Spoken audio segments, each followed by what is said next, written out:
I'm 64 years old, and there are some harsh realities that come with being a 64-year-old man. This video isn't meant to scare you, and it's definitely not meant to preach. It's just an honest conversation. 5 things I've learned that nobody really warned me about. If you're in your 40s or 50s, think of this as a preview of what might be coming. And if you're already in your 60s, chances are you'll recognize a few of these straight away. This video is for people who want to age with intention. You might not like everything you hear, but I do think you'll remember it. Looking back now, there are things I wish I'd understood when I was 50. Things that would have been useful to know when I was 40. If I'd known them back then, I probably would have prepared a little better. I took a lot for granted. Not in a reckless way, just in the way most of us do when life still feels long. I want to be clear about something before we get into this. I don't live with regret. I've had a full life, a good career, a good marriage. I've done many of the things I hoped I would do by the time I reached this age. A lot of my bucket list has been ticked off. I made some smart choices about 20 years ago that allow me to live with a lot of freedom today. But here's the truth. Freedom doesn't make you immune to aging. Time doesn't care how comfortable your life is. Your body doesn't care how carefully you planned. And that's why I'm sharing this, not to complain, but to give you more choices than I had. The first harsh reality is this: time becomes very real. Recently, I found myself playing around with a life expectancy calculator. That's not something I would have done 20 years ago. Back then, life still felt open-ended. According to the calculator, I've got an expected lifespan of about 85. When I saw that number, it stopped me for a moment. 21 years. That's not a vague future anymore. That's a number you can feel. What struck me even more was learning that the most common age of death for men here is around 86, which means, statistically speaking, I'm not even likely to reach the average. And suddenly it made sense why days feel shorter now, why weeks seem to disappear. Time doesn't actually move faster, but your awareness of it does. I find myself asking a new question almost every morning. Is this how I want to spend today? Not because I'm afraid of failing, but because I don't want to waste time. At this age, wasted time feels heavier than mistakes. My Uncle Archie is 95. He's still alive, and he's been remarkably free of serious illness. But he lost his wife at 82, and I can see very clearly that the last stretch of life hasn't been easy. That's what made me realize something important. It's not just about how long you live. It's about how you live the years you still have.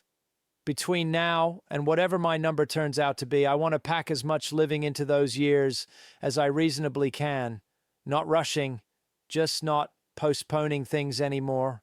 The second harsh reality is that health becomes everything. Over the last year, I've lost weeks to arthritis flare-ups in my knees and feet. Weeks where walking, something I love and do daily, became painful or impossible. There were days I could barely put weight on my foot without wincing, and that kind of pain does something to you. It doesn't just limit your body, it shrinks your world. It made me think about all the what-ifs that start to creep in at this age. What if mobility goes? What if something more serious shows up? What if there are diagnoses ahead that I haven't even imagined yet? You don't obsess over it, but you can't ignore it either. I hope I stay healthy for another 20 or 30 years. I really do.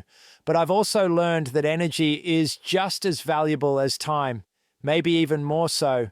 These days, I plan my life around energy, not ambition. If I don't have it, I don't force it.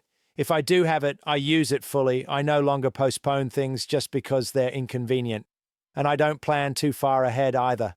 A year is about my limit now. Beyond that, life has a way of reminding you who's in charge. The third harsh reality is that family slowly disappears. I come from a very small family. I'm an only child. Christmas used to mean a handful of familiar faces. My parents, grandparents, my uncle and aunt. That was it. Now, almost all of them are gone. These days, it's just me and my Uncle Archie from that original group. I still have my wife. I still have my son. And I don't take that lightly. Because when family shrinks, you realize something important. It's not about how many people you have. It's about how present you are for the ones who remain. My wife and I have been married nearly 40 years. We haven't planned our 40th anniversary yet. She talks about Paris or Florence. I talk about sailing across the Atlantic. We'll see who wins. But what matters isn't the destination, it's showing up. We spend a lot of time with her parents while we still can. We travel together, we take holidays together. Those shared experiences are priceless.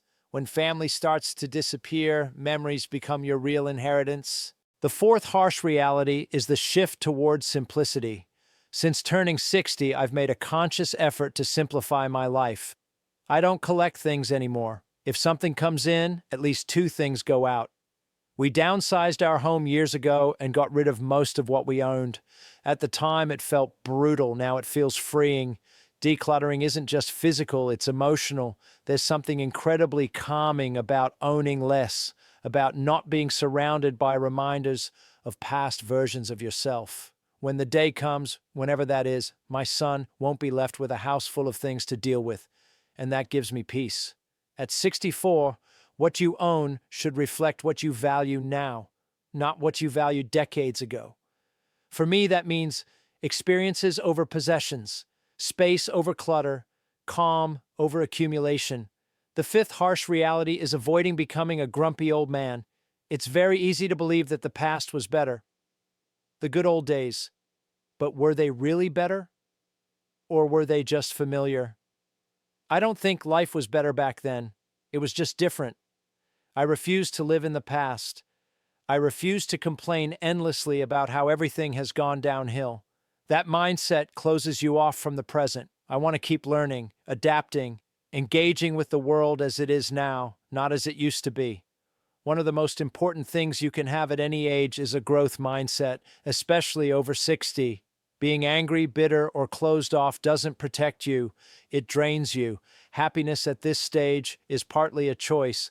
Kindness helps your health. Curiosity keeps you alive. Aging doesn't have to mean everything closing down. It can still mean things opening up, just within a smaller window of time. So those are the 5 harsh realities I've learned at 64.